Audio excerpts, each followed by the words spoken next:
Vamos. Ahora que tengo que grabar. Sí, perdona, conta aí que hacemos as dos, un delgadillo. Non sei se... Vinte para aquí, máis ben. Gloria nos deixa. Bueno, me espero. A ver... En inglés, por favor. In English. Very nice. Wrap up, please. English only. É que aí wrap up. A primeira palabra te Pois estaba moi extendido por algúns estados, o English only ali. Por ahora. Un segundo. Xa está todo pronto.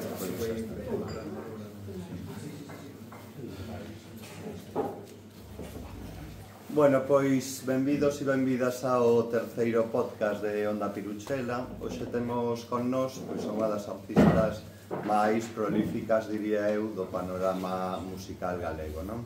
É un artista que produciu 12 discos e, ademais, pois ten varias facetas. Por unha parte ten a nosa faceta de desenvolvimento da música tradicional, na que lle dá pois un pulo ás diferentes versións da tradición galega. Por outra parte, o ámbito internacional no que ela se sinte moi cómoda pois fusionando músicas portuguesas con músicas galegas, africanas, e por outro lado pois unha faceta máis estatal na que destaca pois o traballo que ten con Xavier Ruibal no disco de Tu casa a la mía, no que fusiona pois músicas de Rosalía e de Federico García Lorca. Pero a pesar disto tamén é un artista que ten un recoñecimento e unha trayectoria moi asentada, non? Ten gañado diferentes premios, o premio da música do Festival do Barbanza, o premio Rebulir, e está moi ben acaído porque Rebulir rebule, porque non para de traballar, ela fai, desfai, está en todo, non? Pois, bueno, un dos elementos tamén importantes destes ámbitos nos que estamos falando agora é o de Cantos na Maré, que, como todos sabedes, pois mestura diferentes elementos das culturas galego-portuguesas, dándolle pois o pulo á música tradicional e á música galega que necesitamos tanto. E no seu ámbito máis galego, versionando con diferentes proxectos obras de Rosalía, versionando cancións tradicionais. Entón, bueno, pois gustaríame presentarvos a Uxía e deixala aquí para que Pepe siga analizando todos estes elementos da música dela.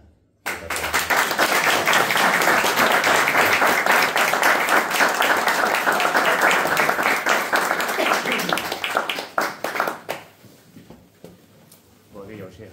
Hola, bo día. Benvida a Piruchela. Que che parece o lugar, así de primeiras? Bueno, encantoume xa oír a falar porque, claro,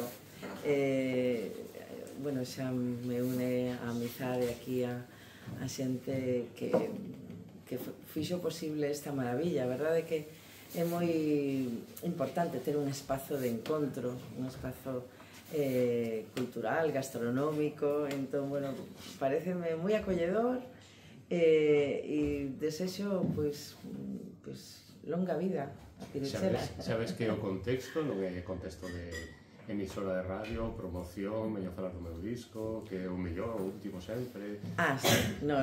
Isto é totalmente relaxado, familiar, e o compañeiro Tati, pois, explicounos aquí moitísimas cousas das que imos falar dun xeito relaxado e familiar. Por certo, tres filólogos na mesa. Así xa apunto que ti es filóloga, non? Ah, sí. Todos de filoloxía inglesa e ti de románicas. Eu estudiei filoloxía románica. Non rematei, quedaronme dúas asignaturas porque a música pesou máis na balanza, decanteime pola música, pero sí que me serviu a filoloxía para ter cuidado na palabra, nos textos que canto, etc. Por lo tanto, foi interesante ter vivido tamén esa época de estudante en Compostela, que non só aprendes na universidade, sino moito na rúa, nos lugares que programaban música. Aí tamén me fixen o que hoxe son. Imos a ver a primeirinho o cerne de todo. Ti és un ambiente familiar, cal é a túa relación coa música nos primeiros anos? Pois claro, nací nunha familia moi musical, respírase música ali no cotiá, porque o meu pai é músico, falo en presente porque o meu pai vive, a miña nai tamén, os dous. O meu pai daquela tocaba o contrabaixo nunha orquestra de baile, unha orquestra de baile onde ainda había violín, acordeón, levaban unhas camisas de lunares con chorreras, o sea, unha orquestra das de antes. E o meu pai tocaba o contrabaixo. Despois pasou a tocar o baixo eléctrico, xa con orquestras e formacións un pouco máis modernas, non? Pero é un home con moita paixón pola música que nos transmitiu a todas e a todos. E a miña nai que está no grupo Malvela, que, bueno, non vou anticipar, pero ela realmente daquela sí que cando nos éramos cativas estaba, porque somos 5 mulleres e un home, algunhas delas relacionadas coa música tamén, dúas profes de música, a miña irmá Chus, que é unha gran compositora, en fin, non vou agora entrar en moitos detalles, pero sí dicirvos que sempre se cantou moito na miña familia, pois en contextos así de un xantar, pois as sobremesas eran eternas, pois cantando pois pezas populares, galegas ou portuguesas. O meu avó paterno tamén tiñan un salón de baile, o sea, tamén é moi bonito iso porque a miña familia paterna e os outros socios músicos tamén da orquestra na que tocaba o meu pai, que se chama Madison, e a posteriori los Lorenzos, eran todos Lorenzos menos o meu pai,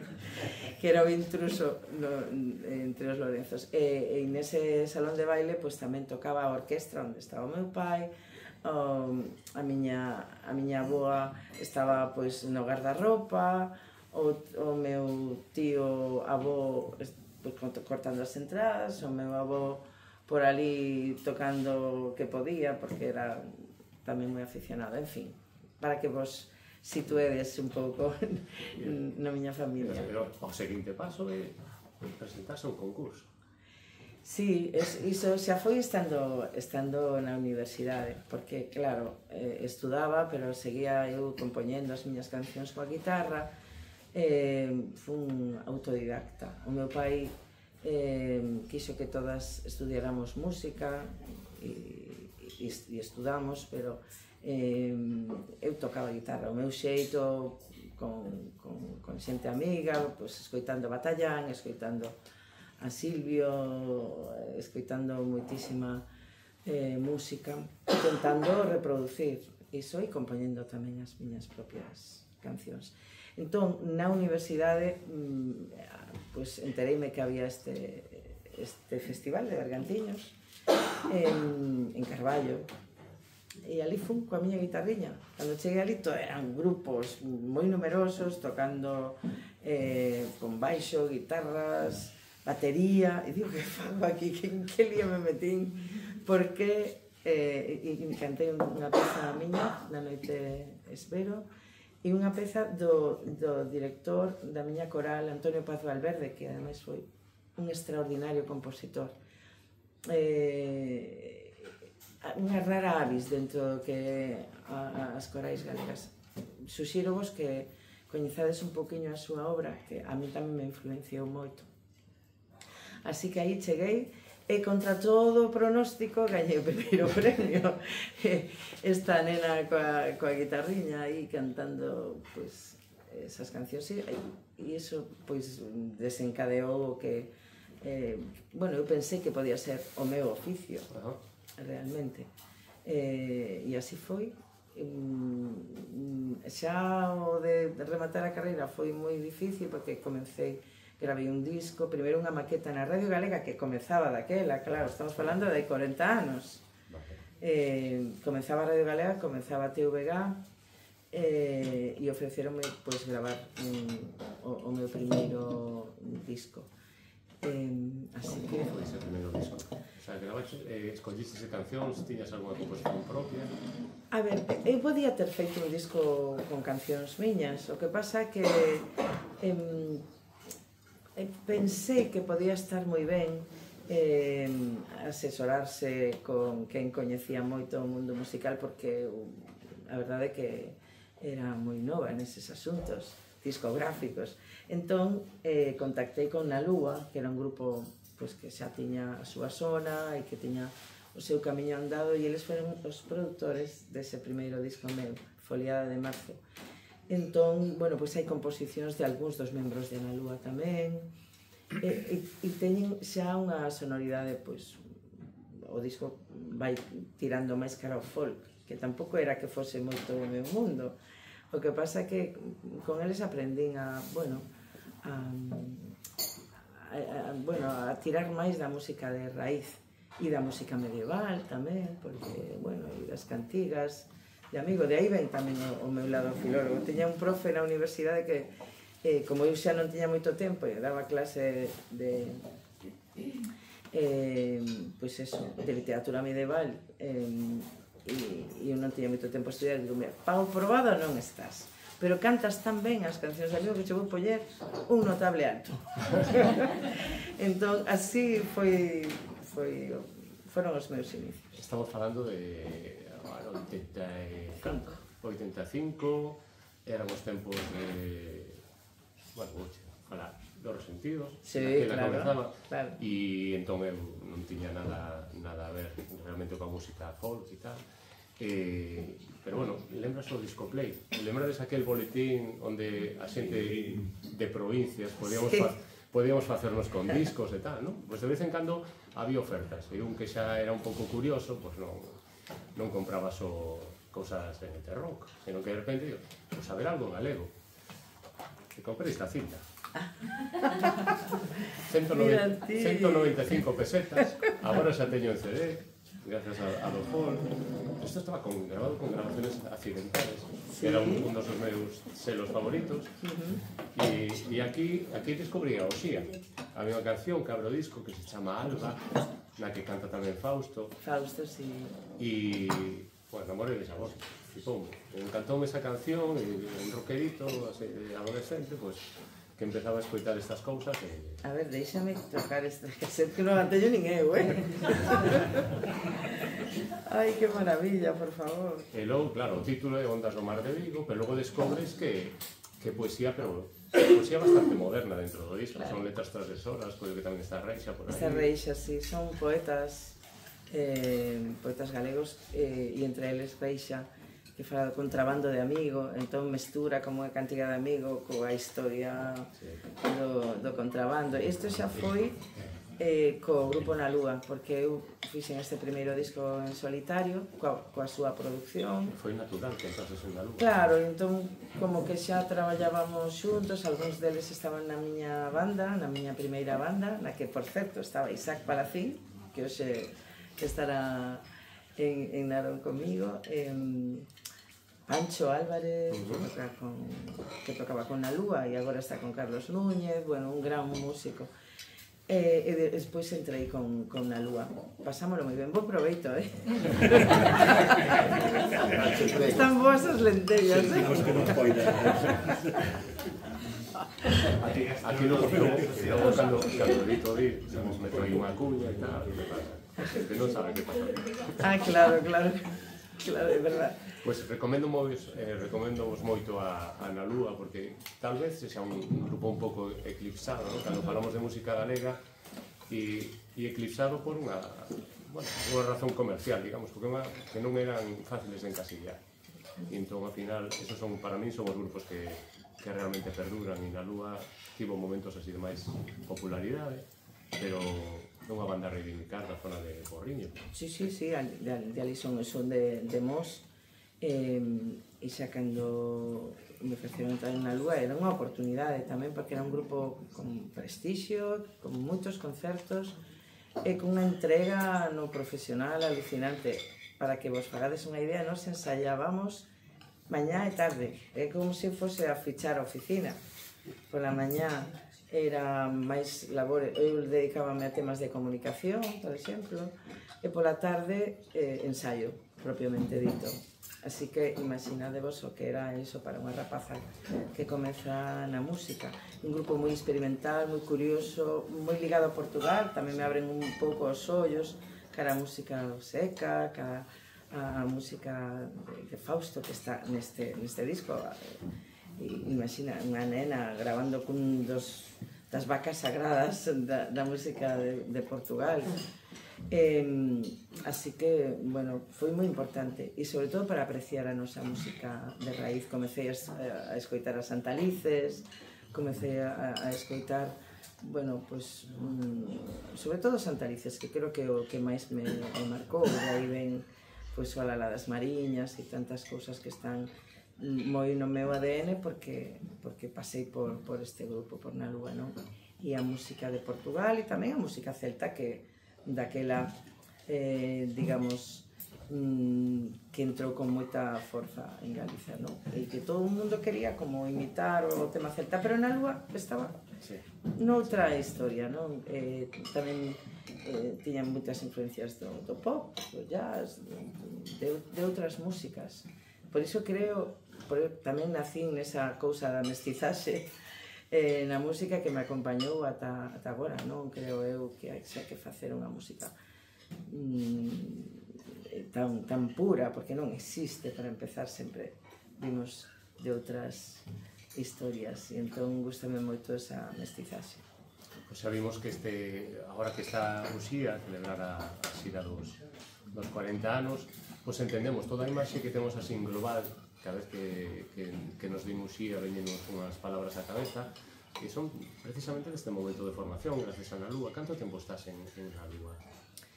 Pois fixen con eles 2 discos. Este foi o último, Ondas do Mar de Vigo. Estrela de Maio foi o primeiro disco que gravei con eles. Pois serían un total, non sei, uns 5 anos, máis ou menos.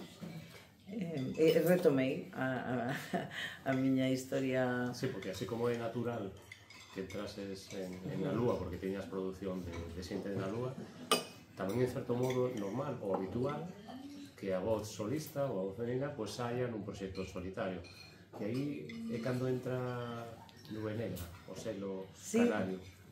Sí, é curioso, porque claro, esto gravamos con Dro, bueno, era Dro Gasa, que era un selo de Madrid, e tamén estaban como moi atentos a ver que o que pasaba por estes lares. Non é só agora que Galiza está no punto de mira, sino naquela tamén. Entón, contactoume Nube Negra, Manuel Domínguez, que xa fixera aquel selo Guimbarda maravilloso, onde editara Emilio Cao, e logo creou un selo máis pequeniño, Nube Negra, e ofreceume gravar con el. Pero bueno, antes pasaron outras cousas, porque cando saín de Na Lúa, para non romper de todo o nexo, fixen un disco así medio pop folk que se chama Entre Cidades, xunto con Kiko Paz Antón de Na Lúa. Entón, digamos que foi un disco así un pouco moi raro para alguén que viña do folk, non? Pero bueno, enseguida chegou Estou vendo no ceo, que para mí marca un punto e aparte. Ese disco, pois este disco é editado en Estados Unidos a través dun selo de ali, tivo un percorrido internacional importante o propio disco, e tamén creei unha banda maravillosa con Kiko Comesaña, Anxo Pintos, unha violonchelista, Margarita Yukova, Nacho Muñoz, en fin. Eu creo que era o mellor que había no folk naquele momento, ou para min, dende logo, da xente máis creativa, Tiña tamén a sorte de contar con 3 mulleres que facían danza contemporánea, algo moi inusual tamén naquel momento.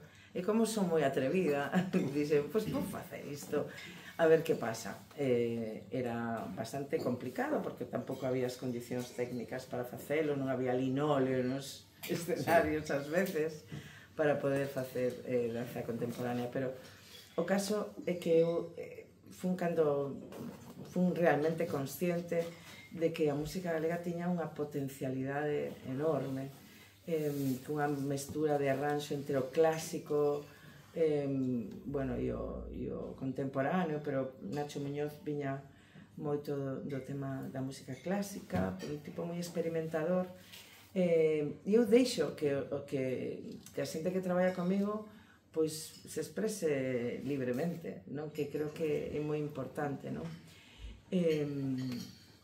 Eu propia son un espírito así, pois, inquedo, non me gusta repetir a mesma fórmula constantemente, entón din coa xente ideal, non? Son momentos que, como acabas de dicir, ainda non hai moita infraestructura todavía, pero sí que están os focos de fora postos na Galiza, non? Como pode pasar agora. Son os momentos xa falamos con outras convidadas do boom da world music, dos ritmos do mundo, e en ese momento no que converteste, por lo menos en canto a solista, a galega embaixadora que vai por aí adiante, e aí cando empezas digamos que a fundiros todo o tema da lusofonía, porque se pensabas naquela época, foi cando empecé a meter un pouco máis no folk, digamos, de Cabo Verde a Cesárea Évora, de Irlanda, tal, Chifres, e do Xía era, o sea, a embaixadora de Galicia eras ti, máis ou menos. Pois tocoume ser embaixadora e con moito orgullo, ademais, non? Porque sí que me tocou viaxar moito, e sentir que o que levas é digno e que ten moito que ver coa nosa música máis de raíz e máis ancestral, por moi modernos e contemporáneos que fosen os arranxos. Así que, sí, son alma viaxeira, así que continuo viaxando moitísimo, pareceme moi importante non só facer concertos fora por facer, sino que en cada lugar atopes xente coa que compartir a túa música. Procuro sempre coñecer ben a música que se fai neses lugares. Todo isto fixeno paralelamente a radio, porque eu sempre fixen radio. Bueno, pero é importante dicilo porque sí que a radio abre, como ti ben sabes, mundos musicais descoñecidos, e entón fun procurando saber moito máis a partir desas viaxes e deses concertos fora, non? Dende logo en Portugal, que é a miña segunda casa, pero tamén por toda Europa, porque aí sí que fun moito por Bélxica, Francia, Alemanha, Suiza, Argentina, Uruguai, bueno, comezas a ver mundos. Estamos vendo que non és compositora, intérprete, vocalista, sino que tes o concepto de artista como algo máis, non? Porque falamos de facer comunidade, de establecer lazos, agora que levamos uns anos no mundo das colabos, das colaboracións, pois non sei, podríamos, se agora se sacasen discos, se podría sacar un disco de Uxía colaborando un disco de temática da Guerra Civil, un disco de Uxía en Brasil con non sei que, Uxía en Portugal, e Las hijas del sol. Fixen tamén outro disco que é un disco que eu recomendo porque é un disco moi bonito, chamase La sal de la vida, con Rasha, eso tamén o editou Nube Negra, con Rasha, que é de sudanesa, unha rapaza sudanesa, e máis María Salgado de Castela, unha voz maravillosa, e Cuchús Pimentel, que facía aquela guitarra flamenco galega, non? Por certo que Cuchús é fillo de Xesús Alonso Montero. curiosamente, saí un fillo flamenco. Entón, bueno, é un disco moi arriscado, realmente, porque aí sí que a guitarra flamenca acompañaba a temas galegos, e de repente hai un tema sudanés, onde comeza un tema en galego e entra Rasha coa súa darbuca tocando. Sempre me gustou facer iso.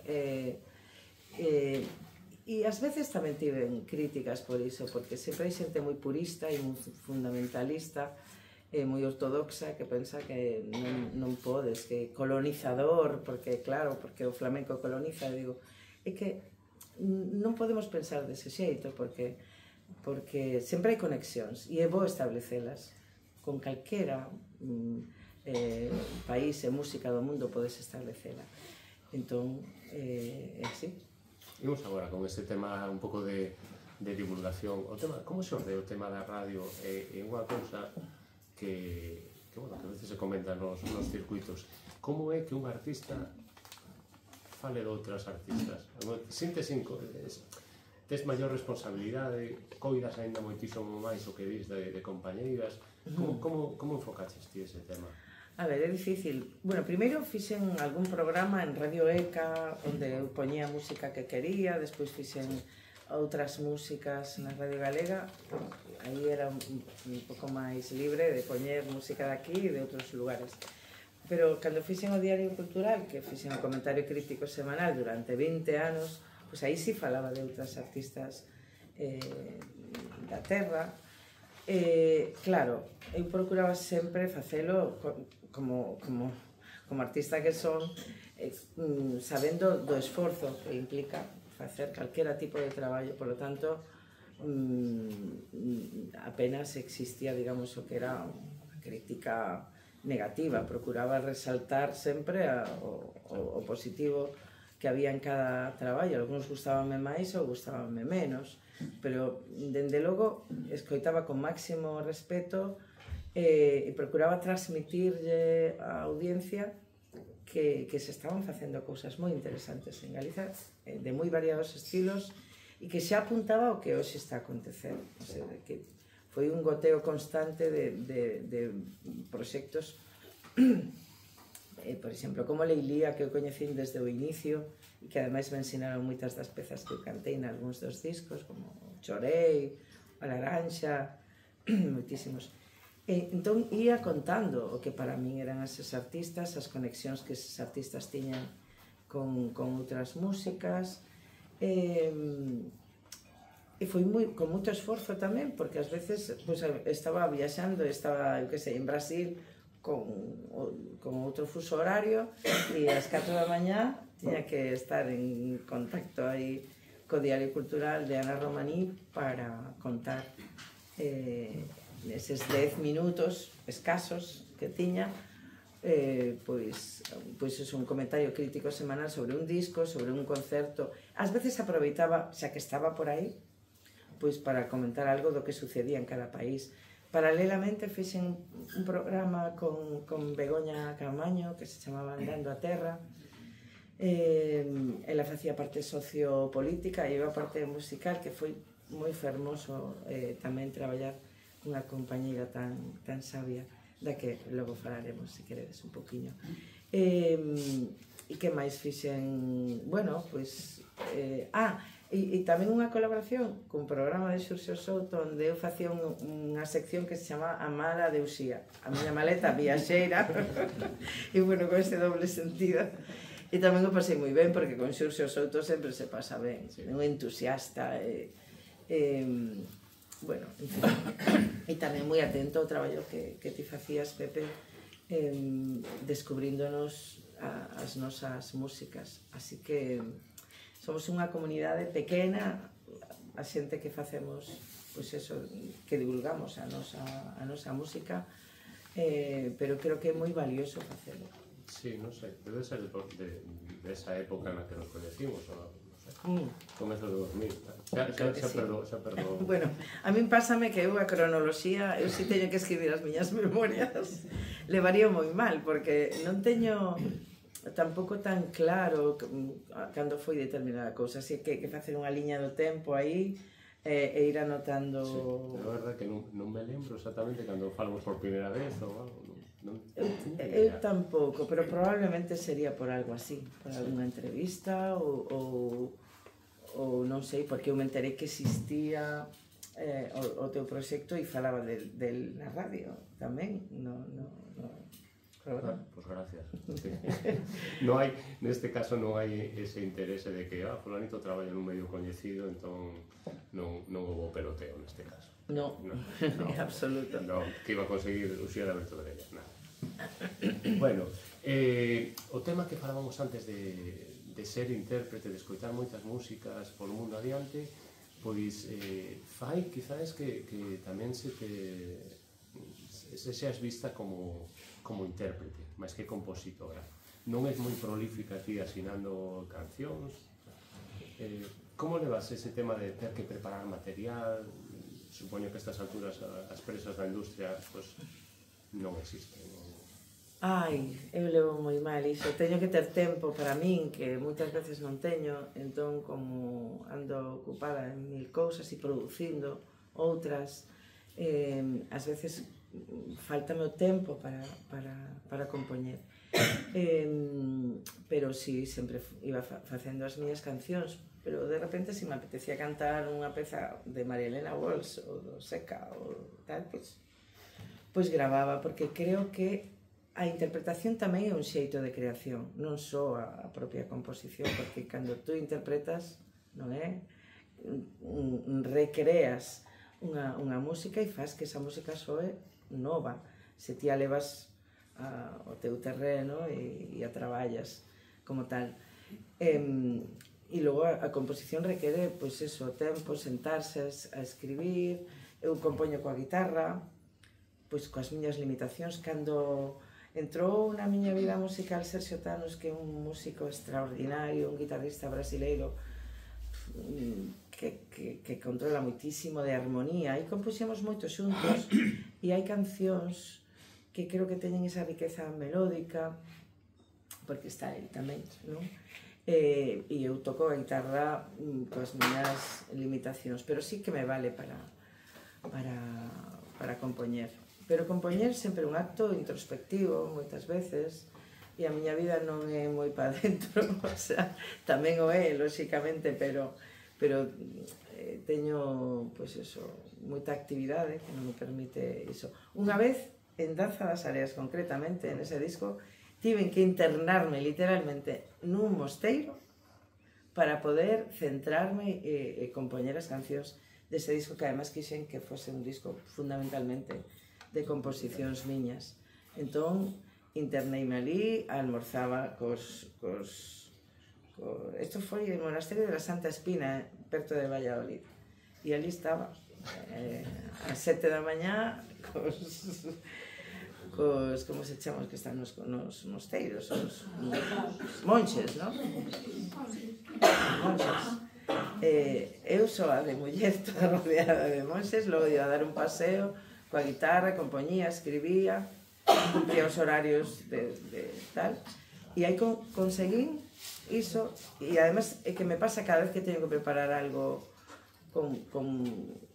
que requiere moita concentración, desligar o telemóvel, desde logo, e entrar así nun rollo... Hai varios casos de Solín aí de Nick Cave, que ten como un horario de oficina para forzarse, que Rosendo para facer algúns discos collía a guitarra, se iba a sierra, levaba a guitarra, o ampli e un dicionario. Sí. E escribía, ese papá o dicionario.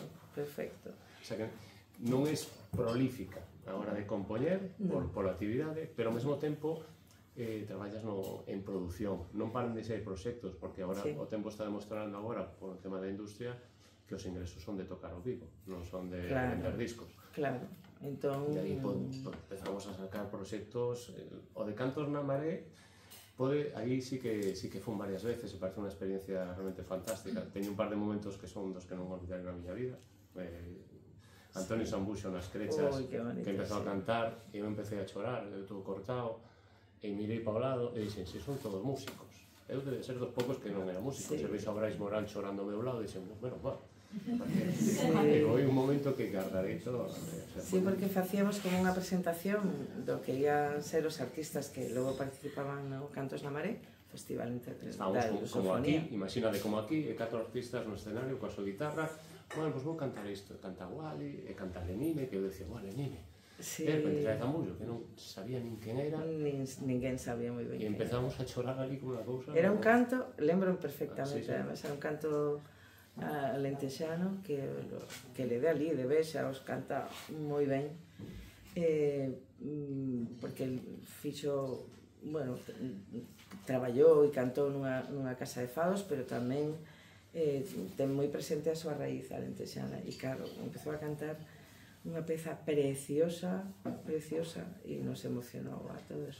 E hoxe día, pois, de alguén moi coñecido. Por ese día, grazas. Seguimos sendo moi amigos e, por certo, este é un cotilleo, pero está ben contalo, porque acaba de casar coa filla de Tom Jobim. Entón, que curioso, fun o casamento a Lisboa e aquilo era, pois eso, increíble. A filla que eu coñecín cando eu fun gravar ao Brasil o disco Meu Canto, que celebraba os meus 25 anos na música. Había unha rapaciña moi nova, que estaba ali como de asistente de grabación e bueno, era unha nena encantadora, moi tímida, non falaba moito. Chamábase María Luisa. E logo, cando trae o disco, que aquí foi neste disco, e aparece aquí nos créditos, porque digo, pero dime cal é o teu sobrenome, como que é o teu apelido, e dice, Jobim. E digo, Jobim? Jobim do Dr. Jobim? E dice, sí, era o meu pai. E claro, nos quedamos, e estaba Carlos Blanco comigo, que asistiu a esta grabación no Río de Xaneiro, nos estudios onde grabou María Betania, tanta xente. E entón, cando Antonio me dixo que tiña unha moza brasileira que se chamaba María Luisa, eu de broma dixenlle, non será Jobim? E dice el, sí. Entón, bueno, pois foi un alío o seu casamento.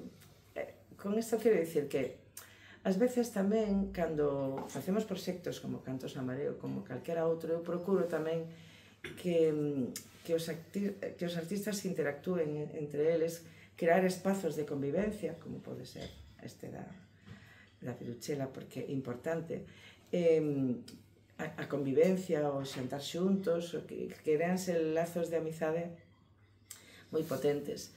E creo nese modelo de festival, un modelo que non ten nada que ver con eses festivais onde non se vive, a xente vai a vivir a experiencia, pero os artistas teñen a sensación de ser unha mercancía que entra, sae, e non existe realmente relación. E en Cantos na Maré era unha especie de residencia artística onde nos coñecíamos moi ben durante uns días, facíamos cancións xuntos, creábamos un repertorio.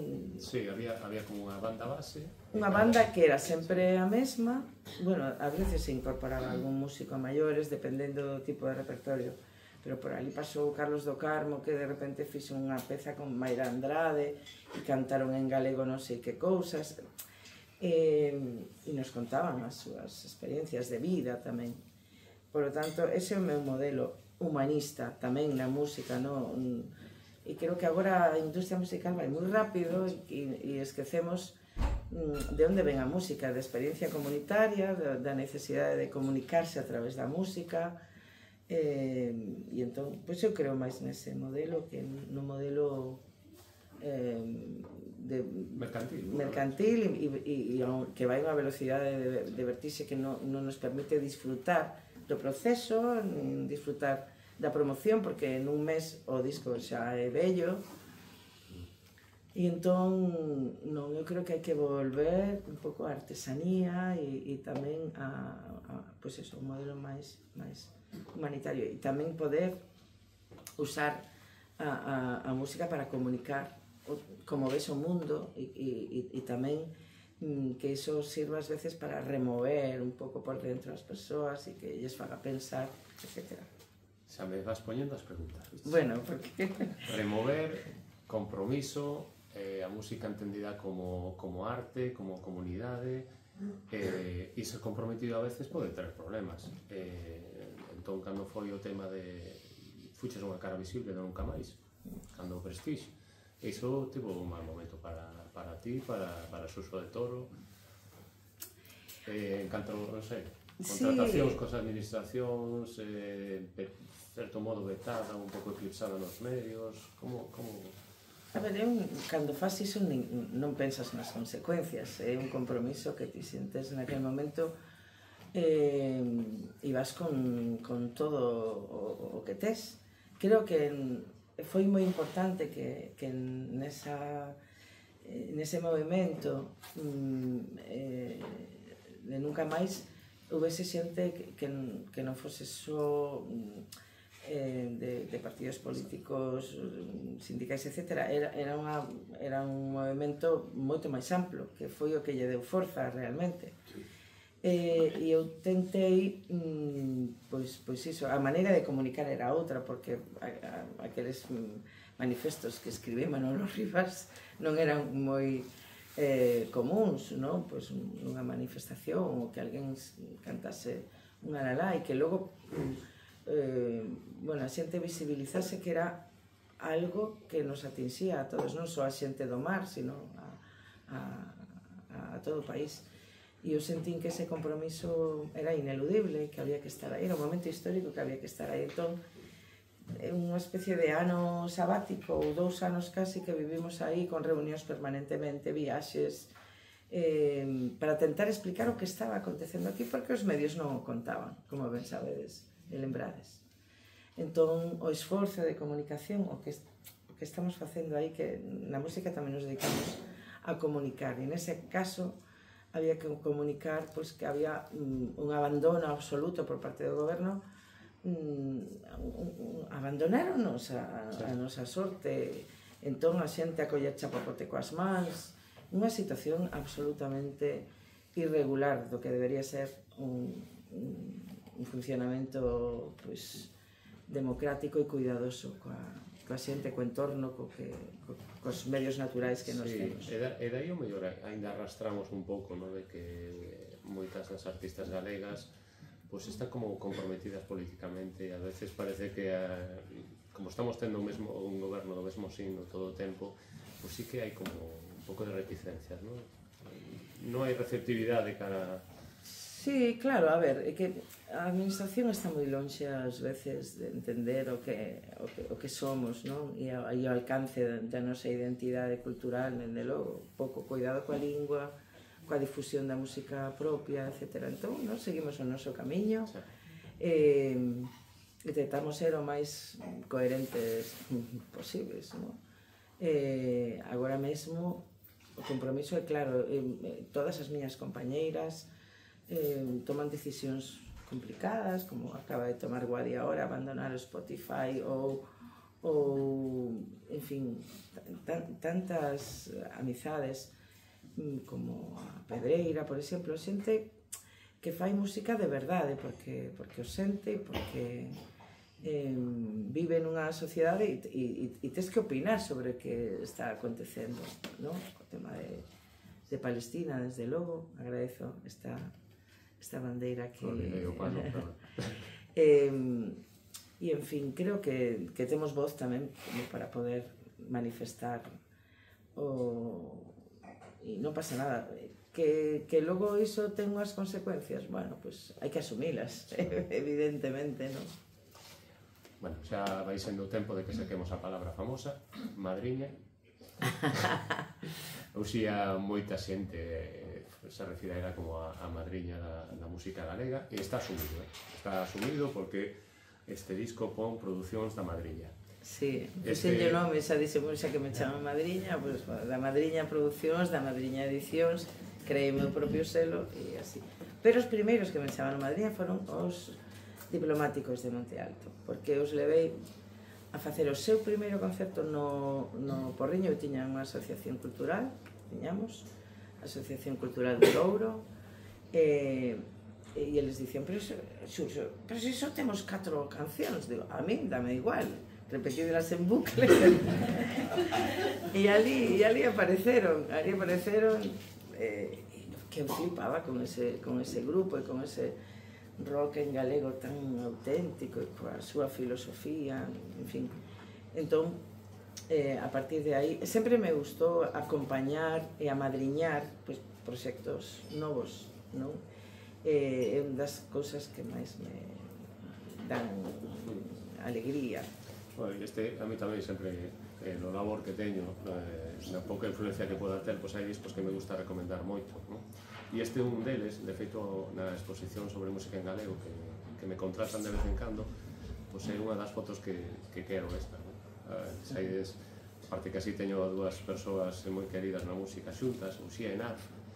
Este disco non sei se foi a primeira grabación ou primeiro a xira, pero é potentísimo o feito de que sexan unha voz de muller, unha voz de home, guitarra eléctrica e pandeireta. E super básico, e bueno, diseño moi bonito que é de Víctor Coyote, maravilloso. E como foi a historia do disco da colaboración con Narf, con isto que acabo de dicir, de guitarra eléctrica e pandeireta? Como... A ver, naceu porque nos fomos a Mar del Plata a facer un proxecto que se chama Atlánticos, onde estaba Rosa Cedrón, Budiño, Narf, Maiseo, Isaac, Brasil, e aquilo era unha especie de feira da música. E os demais, cando rematamos de facer Mar del Plata e Bos Aires, pois volveron a Galiza, pero Fran Maiseu dixemos, nos quedamos por aquí. Como temos amigos en Argentina, en Chile, pois imos ver que pasa por aquí. Pois dúas almas moi libres tamén. E ali quedamos, e foi unha experiencia maravillosa. Tivemos que montar un repertorio conxunto para que tivera sentido que os dous estiveramos xuntos nun escenario. E tive a sorte de compartir este camiño con el, porque era un tipo creativo, original na música, tamén con unha conexión moi forte con África, con Mozambique, con Portugal. Bueno, uníannos moitas cousas, non? E logo entendido o oficio, pois iso, como entrega absoluta.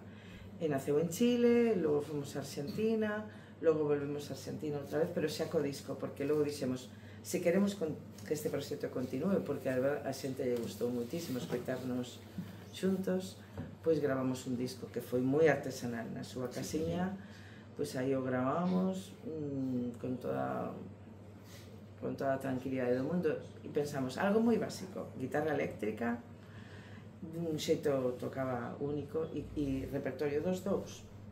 E así naceu As baladas da Galicia Imaginaria, que eu creo que é dos proxectos que máis disfrutei na miña vida, un tempo no que aprendín moitísimo, porque Fran era un xenio.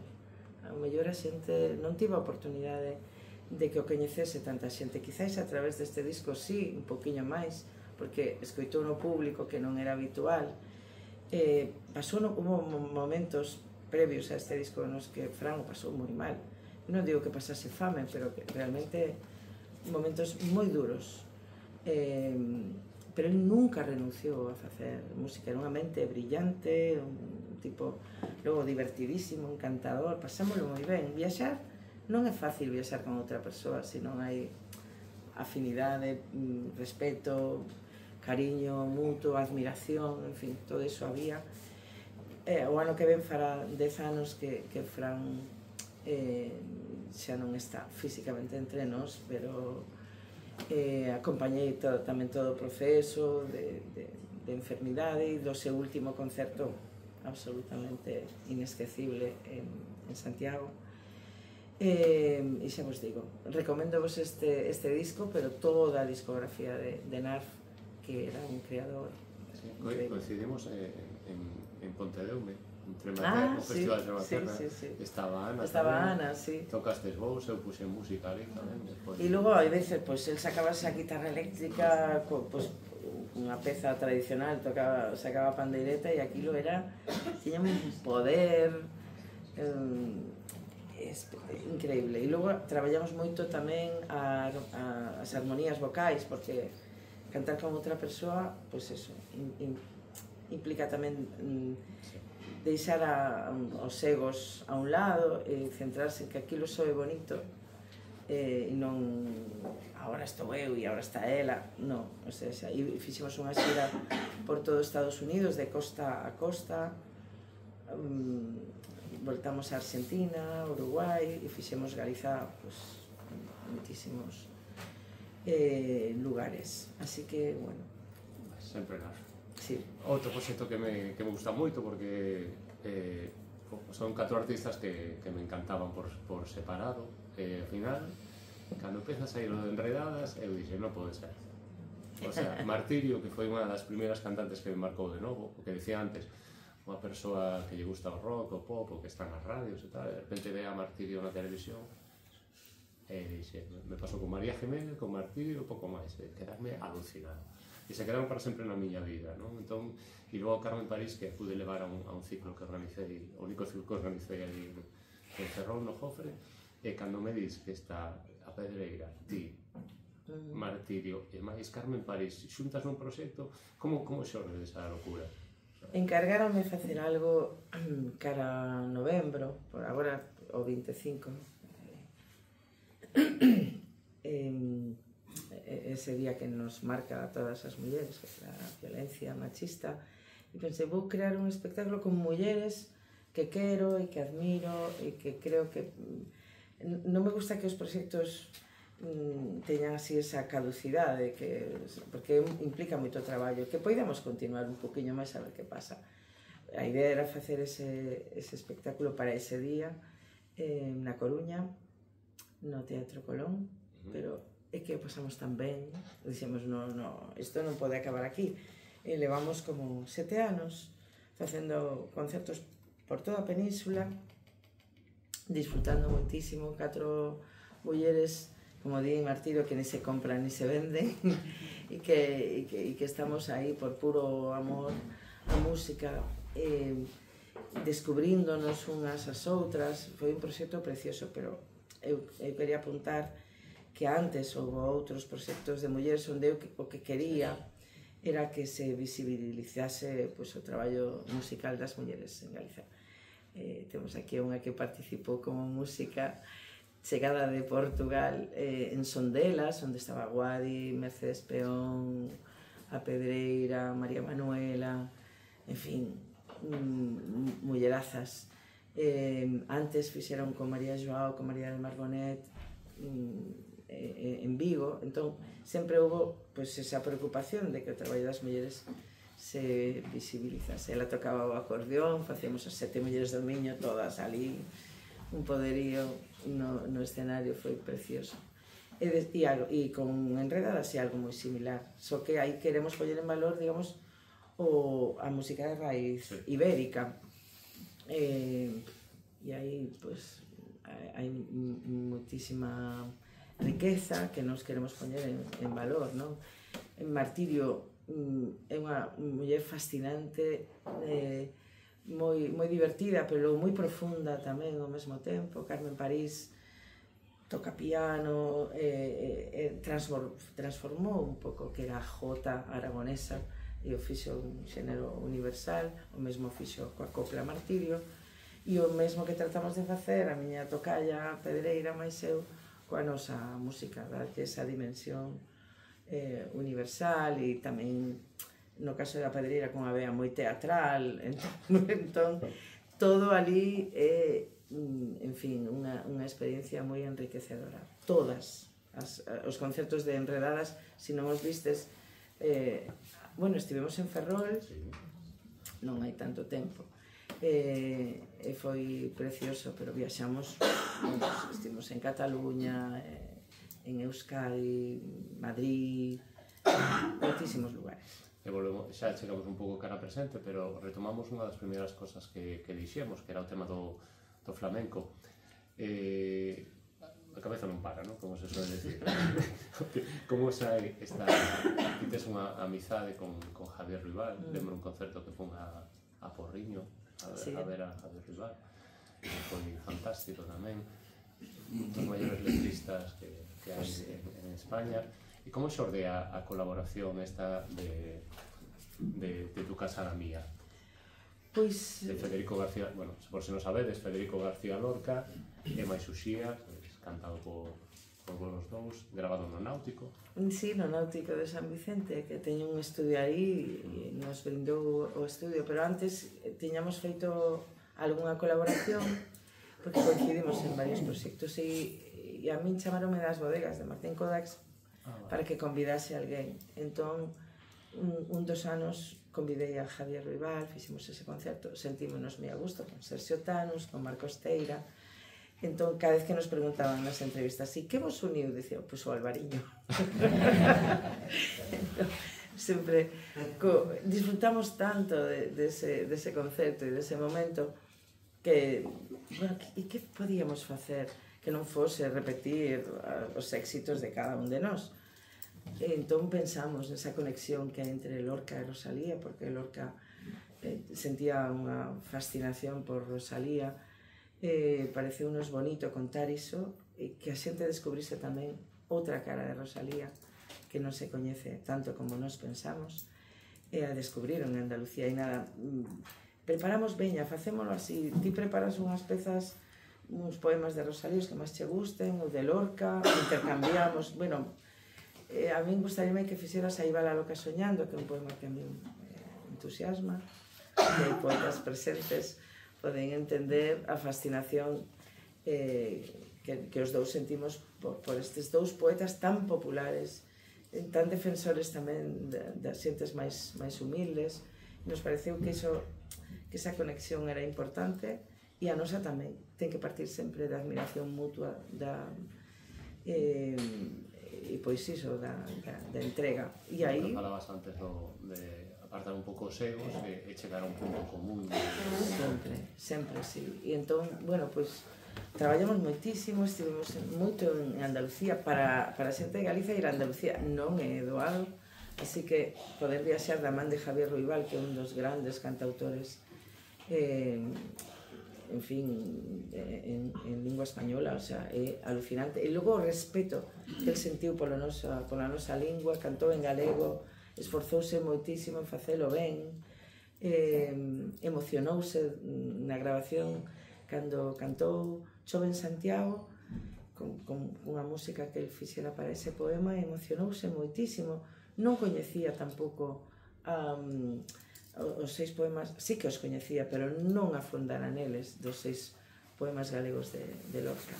O mesmo que descubriu a Rosalía, redescubriu a outra Rosalía. E logo fixen, por exemplo, Morenita, que é un diálogo imaginario entre Lorca e Rosalía, partindo dun poema que Lorca lle dedicou a Rosalía cando só tiña 19 anos. Era un estudante, chegou a Santiago, foi á tumba de Rosalía e escribir unhas cousas preciosas que eu canto neste disco, e que cantarei en Narón pola tarde. Sí, que xa imos chegando entón, á parte final. Con isto quero dicir que ás veces non somos nin conscientes do valor da nosa literatura, da nosa música, en fin, pero no caso de Rosalía de Castro, que estamos falando dunha poeta universal que aínda hoxe en día é absolutamente vixente, e nos lugares onde fomos cantar descubriron esa dimensión de Rosalía que descoñecían. E o Lorca máis fascinado coa figura de Rosalía e coa nosa lingua tamén, porque escribiu 6 poemas galegos que son moi lorquianos ao mesmo tempo e absolutamente galegos. 4 deles están aí. Sí, quería falar diso que acabamos de comentar agora antes de acabar. Como nos ven desde fora? O sea, o aprecio que hai dende fora. Quería enlazalo co tema da música galega actual, a música en galego, a repercusión que está tendo fora. Como ves isto que califican a ver moi facilmente como o gran momento da música en galega, cando penso que durante a entrevista fomos vendo en outras entrevistas que houve momentos que se mentaron, houve momentos de éxitos concretos. Como ves agora coa perspectiva da xira dos 40 anos, como ves o panorama actual, o que está pasando? Pensas que hai un pouco de burbulla nisto? Eso será o tempo que o diga, pero eu creo que agora mesmo o que está acontecendo a min alegrame moito porque significa que a nosa música tradicional, pois a xente nova pois acollese moitos prexuizos e mestura a música electrónica, o que quera, pero sempre partindo dun coñecemento bastante fondo desa música, non?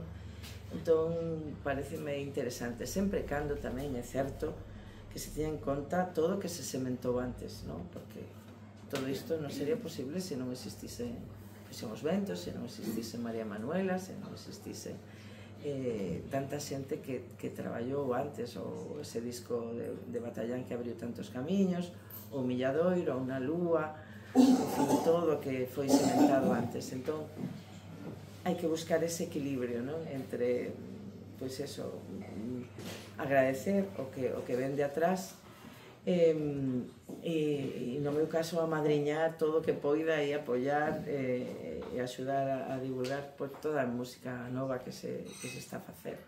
As Tanxugueiras, antes de ser de ter o gran boom, pois xa os convidei para cantar coa Real Filarmonía, para o Cantos na Maré, e foi moi bonito descubrir esas rapazas que querían comer o mundo con todo iso, non?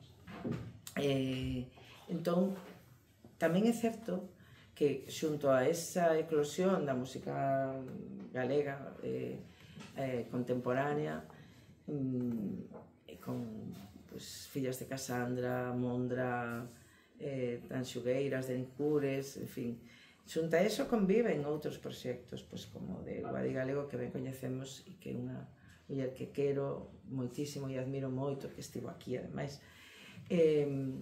Entón, ese traballo como de artesanal, de facer as túas cancións, de facelo sempre con tanto con tanta profesionalidade, con tanto mimo, con tanto cuidado, iso hai que cuidalo tamén. Eso nunca pode pasar de moda. Non, eu creo que non. Entón, que non nos colla ese rollo de que son modas que logo pasan e non quede o pouso, porque o importante é que quede ese pouso e que ese pouso axuda a que as cousas logo se desenvolvan e teñan futuro, senón quedan, pois eso, nunha moda.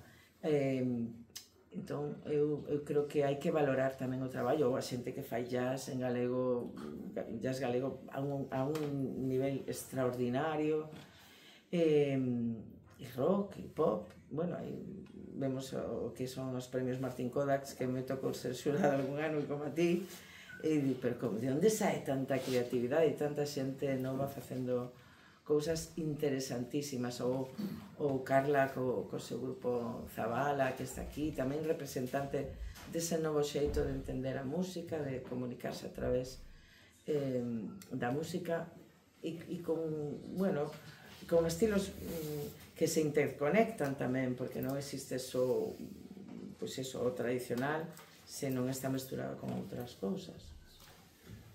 A mí me parece que tal vez unha das mellores reflexións para acabar este podcast, esta charla de Piruchela, recomendarvos o concerto de pola tarde, porque hai unha cousa que digo así unha cosiña, que é moi importante a posta en escena, a escenografía e o traballo que fixeron a Pedreira e Mas Marina para o Guadi e para ti, fai que paga a pena ir ao concerto e ver o concerto tamén e vivido. E que moitas grazas por vir a Piruchela, a este sitio modesto, pero con moita calor e moita atención, como puedes ver, e moita comodidade, espero que te sentises cómoda. Moi cómoda. E que grazas personalmente por como me trataste desde o principio, e que moitas grazas a todas por vir, e esperemos que seguir mantendo este nivelón de artista. Bueno, eu todo o que poida falarei da Piruchela alá onde vaya, porque, a ver, este é un sitio importante, importante. Eu fago concertos na miña casiña de Illa da Rosa, no Xardín, e tamén é unha maravilla congregar un público moi selecto, pero en fin, con moita curiosidade, escoitando en silencio absoluto, en fin, esas cousas son impagables, son ás veces máis importantes que concertos multitudinarios. E con respecto á miña celebración dos 40 anos, quero dicir que Non vou estar soa, por suposto, está unha banda extraordinaria. Na dirección musical está Pablo Novoa, un dos históricos da música galega, membro de Golpes Bajos. Co que tamén teño unha relación de amizade moi fonda e moi productiva. Está Sergio Tanus, o meu fiel brasilego, Isaac Palacín, que tocaba a batería comigo desde o inicio e que ahora se sumou tamén a esta celebración, e Santi Quibeiro como de Cedeira, un dos lugares máis interesantes no musical, que quero moitísimo, que me acompaña en moitos anos, membros ambos de Berrogueto, Isaac e Santi, e en fin, que é moi fermoso. E sempre teño convidados esta tarde. Estará Carla, vai estar María Manuela, así esa ponte interxeracional tamén me parece importante. Vai estar Lorena Cachito, que toca batería coa Pedreira, que é unha maravilla, que esa moza de Narón, e que además están en festas porque é Santa Icía. Entón, vai estar a miña irmá, non están as dúas só porque Chus non pode, pero temos un proxecto que se chama As Mosas, que somos de Mos, as dúas, case sempre me acompañan elas, e ás veces a miña irmá pequena que tamén toca gaita e tal. Por certo, non quería rematar isto sen falar de María Fumasa un pouquiño e Malvela, porque son dos proxectos que eu quero como se fosen meus, que o son de algún xeito porque creei ambas, pero en fin, teñen un percorrido tan impresionante ambos que quero destacarlos. Malvela como pura enerxía, estas mulleres entes que está a miña nai, porque teñen unha media de idade de 70 e moitos, 80, pero fano moi ben, e son un grupo popular, querido. Hai pouco vindo de Mondoñedo tivemos un accidente bastante fastidiado, pero non pasou nada, estamos aquí, pero foi duro e foi unha alegría que todas, que quedase nun susto nada máis. E logo María Fumasa seguimos facendo en formato pequeno, pero é un proxecto moi importante para axudar cando se fala de normalización lingüística, que é importante que os cativos e as cativas canten en galego. Aquí está Antón tamén con ese traballo precioso que fai, poemas, que non nos sentimos aínda moi emocionados cando chegamos a un lugar e a xente canta Formiguinha. Eu teño alguén o Veleiro Verde e o Veleiro Verde, en fin, proxectos moi interesantes.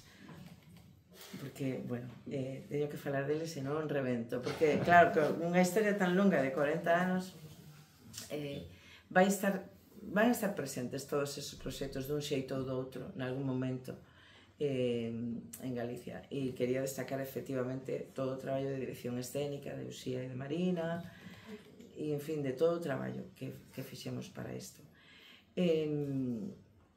Creo que podo cantar un anaquiño dunha canción para rematar, verdad? Porque aquí na sesión veremos.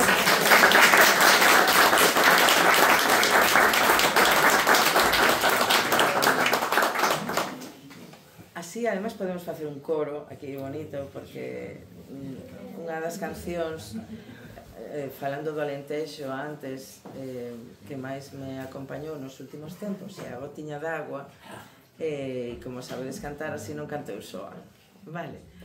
E que, nada, moitísimas grazas, Pepe, polo labor destes anos todos, e a este espazo, pois eso, longa vida, e eu que poida disfrutalo moitas veces, e que veña moita máis xente por aquí a este podcast. Bueno, Gerxas, Manolo, ti marchaches pa lá. La puedo esperar no perdón. Poñemos chuntones. Imos cantalo, veña. Fui a fonte beber agua, achei un ramiño verde, quen o perdeu tiña amores, quen o perdeu tiña amores, quen o axo tiña sede. Dame unha gotiña d'agua, desa que voi socorrere, entre pedras e pedriñas, entre pedras e pedriñas, alguma gota de habere, alguma gota de habere. Quero mollar a garganta, quero cantar como a rola, quero cantar como a rola ninguén canta. Quero cantar como a rola, quero cantar como a rola ninguén canta. Quero cantar como a rola, quero cantar como a rola ninguén canta.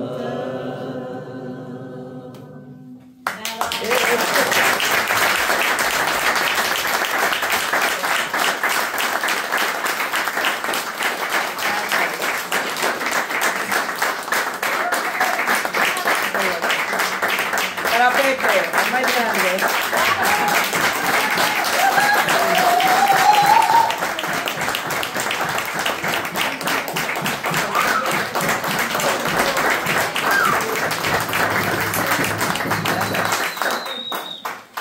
Bueno, qué bien, qué chulo, qué sentí. Igual nos enrollamos demasiado. No.